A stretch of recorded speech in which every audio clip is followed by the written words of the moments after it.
Hello students, video शुरू करने से पहले प्लीज चैनल को लाइक, शेयर और सब्सक्राइब जरूर करें। एक इम्पॉर्टेंट इन्फॉर्मेशन, अगर आपको इस वीडियो के नोट्स चाहिए तो डिस्क्रिप्शन बॉक्स में दिया गया डाउनलोड लिंक चेक करें। Thank you. चलिए शुरू करते हैं। इस वीडियो में हम पढ़ेंगे बीपीएससी 107 कंपैरेटिव पब्लिक एडमिनिस्ट्रेशन के प्रीवियस ईयर क्वेश्चन और most important questions with answers. यह क्वेश्चंस आपके एग्जाम के लिए बहुत इंपॉर्टेंट है। अगर आपने ये अच्छे से कर लिए तो एग्जाम निकलना पक्का है। Let's begin. Question 5, discuss the political and administrative systems in United states of America. Question explanation. इस क्वेश्चन में हमें यूनाइटेड स्टेट्स के पॉलिटिकल और एडमिनिस्ट्रेटिव स्ट्रक्चर के बारे में डिटेल में बताना है। हमें ये एक्सप्लेन करना है कि यूएसए की सरकार कैसे काम करती है, फेडरल, स्टेट और लोकल लेवल पर। साथ है एग्जीक्यूटिव, लेजिस्लेचर, जुडिशरी के रोल्स और उनकी फंक्शनिंग भी समझानी है। आंसर। इंट्रोडक्शन। यूनाइटेड स्टेट्स एक फेडरल डेमोक्रेटिक रिपब्लिक है जिसमें सेपरेशन ऑफ पावर्स काफी क्लियरली डिफाइंड है।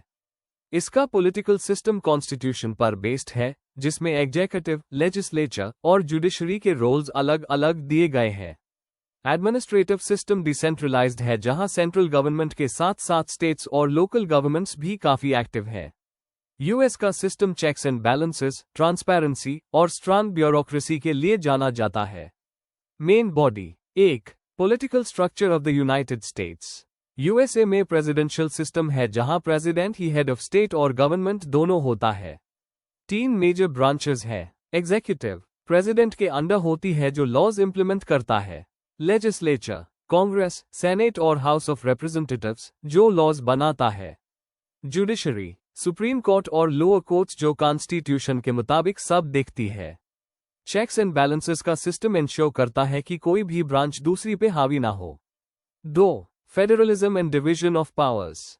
यूएसए एक फेडरल कंट्री है जिसमें पावर सेंट्रल और स्टेट गवर्नमेंट्स के बीच डिवाइड होती है। हर स्टेट का अपना कॉन्स्टिट्यूशन, गवर्नर, लेजिस्लेचर और कोर्ट्स होते हैं। स्टेट्स को काफी ऑटोनॉमी होती है, जैसे एजुकेशन, पुलिस, हेल्थ जैसे इश्यूज में। Central government mainly defence, foreign affairs और करेंसी हैंडल करती है। 3.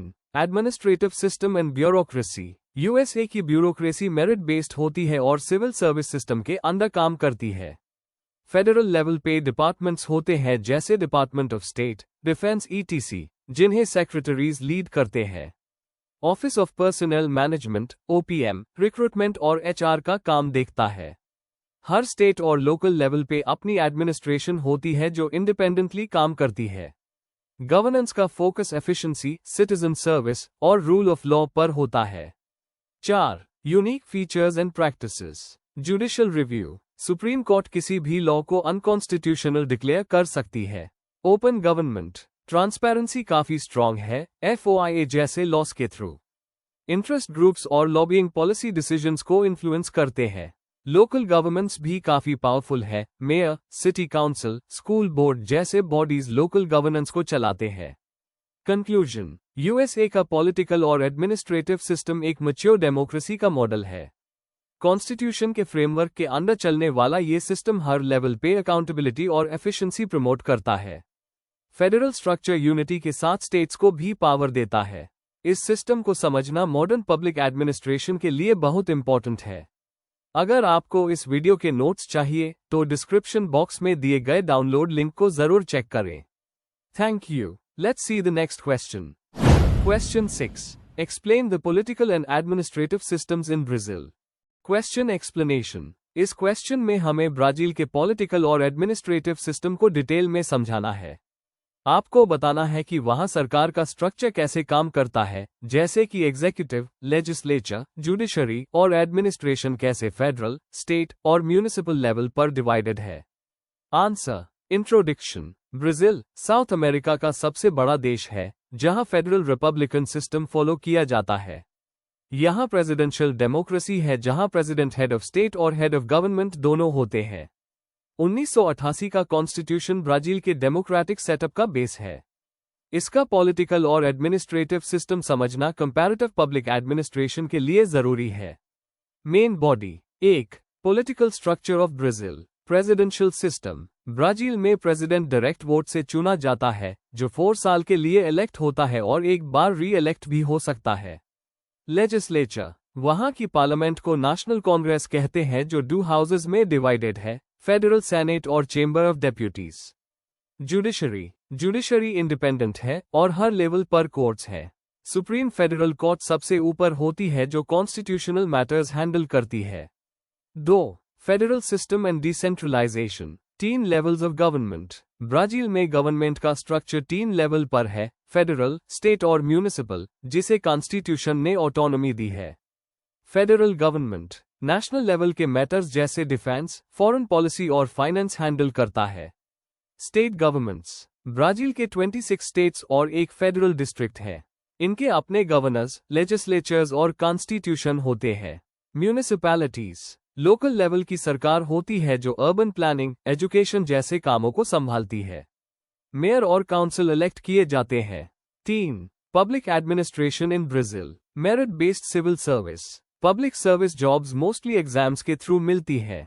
सिस्टम ब्यूरोक्रेसी बेस्ड है, लेकिन पॉलिटिसाइजेशन और इनएफिशिएंसी प्रॉब्लम्स है। Agencies and ministries, central level पर अलग अलग मिनिस्ट्रीज हैं, जो अलग पॉलिसी एरियाज में काम करती है। पॉलिसी इम्प्लीमेंटेशन, हेल्थ और एजुकेशन जैसे सेक्टर्स में पॉलिसीज ग्राउंड लेवल पर म्यूनिसिपल गवर्नमेंट्स इम्प्लीमेंट करती है।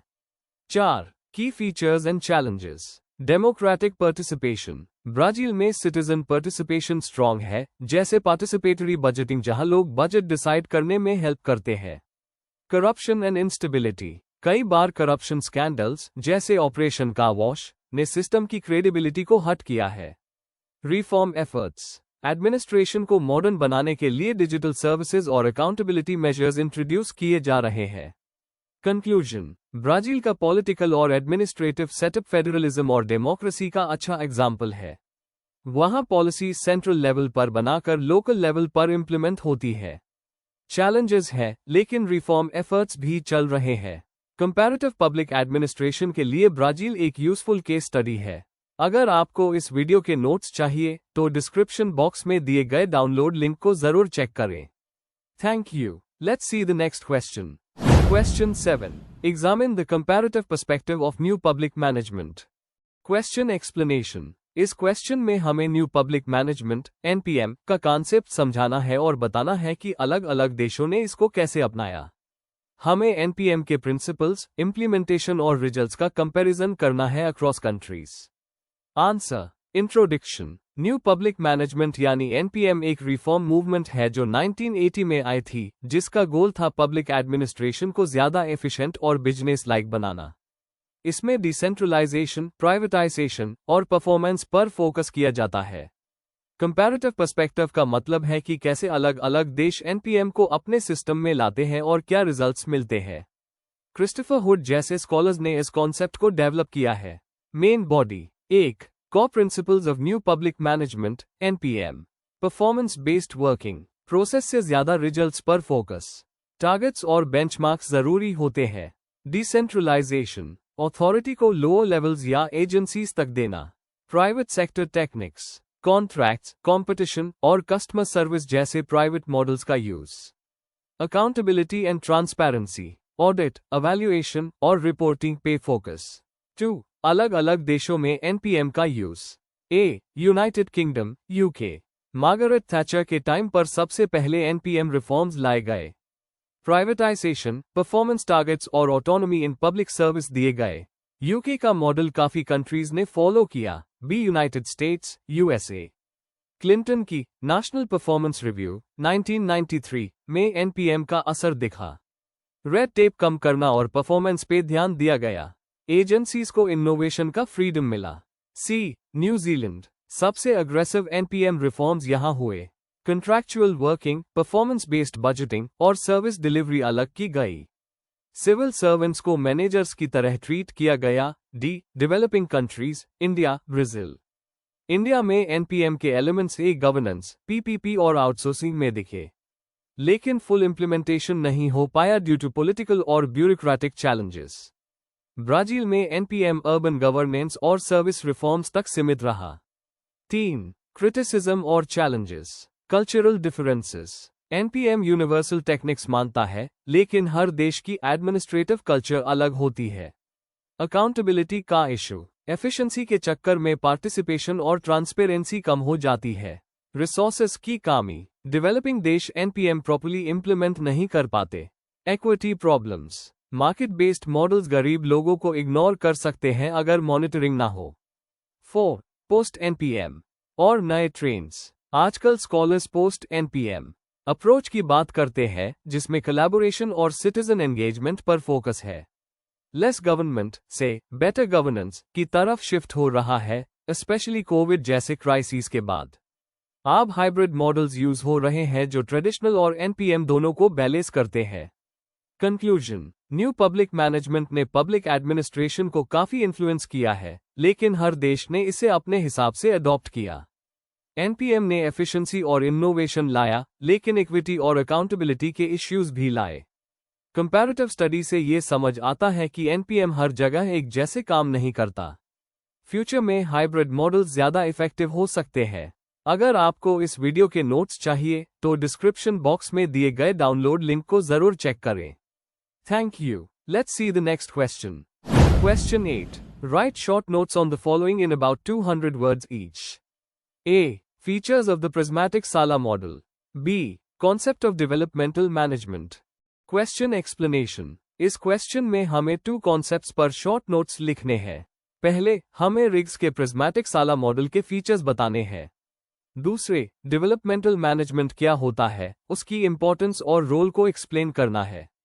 Answer. Introduction. Comparative public administration अलग अलग देशों के एडमिनिस्ट्रेटिव सिस्टम्स को कंपेयर करता है। फ्रेड रिग्स ने प्रिज्मेटिक साला मॉडल दिया था जो उन सोसाइटीज के लिए था जो ट्रेडिशनल से मॉडर्न फेज में जा रही होती है। वहीं डेवलपमेंटल मैनेजमेंट उन पॉलिसीज और मेथड्स को रेफर करता है जो डेवलपमेंट को अचीव करने के लिए उसकी जाती है। दोनों कॉन्सेप्ट्स डेवलपिंग कंट्रीज के लिए बहुत रेलेवेंट है। Main body. A. Features of the prismatic साला मॉडल। फ्रेड रिग्स ने प्रिज्मेटिक साला मॉडल उन सोसाइटीज के लिए बनाया जो डेवलपमेंट के बीच के दौर में होती है। ये सोसाइटीज ना पूरी तरह ट्रेडिशनल होती है ना मॉडर्न, दोनों के फीचर्स मिलते हैं। हेट्रोजेनिटी। इन सोसाइटीज में ट्रेडिशनल और मॉडर्न सिस्टम्स का मिक्स होता है। जैसे ब्यूरोक्रेसी के साथ लोकल ट्राइबल लीडरशिप भी एक्टिव होती है। फॉर्मलिज्म। रूल्स और लॉस लिखे तो होते हैं, लेकिन उनका इम्प्लीमेंटेशन कमजोर होता है। करप्शन बढ़ता है। Overlapping roles. एक ही ऑफिसर मल्टीपल और अनरिलेटेड काम करता है, जिससे स्पेशलाइजेशन नहीं होती। साला ऑर्गेनाइजेशन। साला का मतलब है इनफॉर्मल और वीक एडमिनिस्ट्रेटिव स्ट्रक्चर जो प्रोफेशनलिज्म से दूर होता है। Nepotism and favouritism. अपॉइंटमेंट्स और प्रमोशंस में पर्सनल कनेक्शंस को इंपॉर्टेंस दी जाती है, मेरिट काफी बार इग्नोर होता है। एग्जाम्पल, इंडिया इंडिपेंडेंस के बाद कई सालों तक प्रिज्मेटिक कैरेक्टरिस्टिक्स शो करता था, मॉडर्न लॉज लेकिन काफी जगह ट्रेडिशनल प्रैक्टिसेस फॉलो होती थी। B. Concept of developmental management. Developmental management का मतलब है ऐसी एडमिनिस्ट्रेटिव स्ट्रैटेजी जो सोशल और इकोनॉमिक डेवलपमेंट को अचीव करने के लिए बनाई जाती है। सोशियो इकोनॉमिक ग्रोथ पर फोकस। पॉवर्टी कम करना, हेल्थ और एजुकेशन इंप्रूव करना इसका मेन ऑब्जेक्टिव होता है। Result oriented governance. एफिशिएंसी और ट्रांसपेरेंसी इंपॉर्टेंट होती है ताकि डेवलपमेंट गोल्स अचीव हो सकें। Public participation. लोगों को प्लानिंग और इम्प्लीमेंटेशन प्रोसेस में इन्वॉल्व किया जाता है। Capacity building. ट्रेनिंग और इंस्टीट्यूशन स्ट्रेंथनिंग काफी इंपॉर्टेंट पार्ट होता है इसमें। इंटरसेक्टरल कोऑर्डिनेशन। हेल्थ, एजुकेशन, इंफ्रास्ट्रक्चर जैसे सेक्टर्स के बीच कोऑर्डिनेशन होता है। डिसेंट्रलाइजेशन। लोकल लेवल पर पावर देने से डेवलपमेंट ग्रासरूट्स लेवल तक पहुंचता है। एग्जाम्पल, भारत के 5 ईयर प्लान्स डेवलपमेंटल मैनेजमेंट का एक स्ट्रॉन्ग एग्जाम्पल है जहां एडमिनिस्ट्रेशन डेवलपमेंट के गोल्स अचीव करने में लगा होता था। कंक्लूजन। प्रिज्मेटिक साला मॉडल हमें बताता है कि ट्रांजिशनल सोसाइटीज में क्या चैलेंजेस होते हैं, और डेवलपमेंटल मैनेजमेंट बताता है कि कैसे एडमिनिस्ट्रेशन को डेवलपमेंट ओरिएंटेड बनाया जा सकता है। ये दोनों कॉन्सेप्ट्स डेवलपिंग कंट्रीज के लिए बहुत यूजफुल है। Before we end, please like, share and subscribe the channel for more such study materials and one important information अगर आपको नोट्स चाहिए तो डिस्क्रिप्शन बॉक्स में डाउनलोड लिंक दिया हुआ है, जरूर चेक करें। Thank you.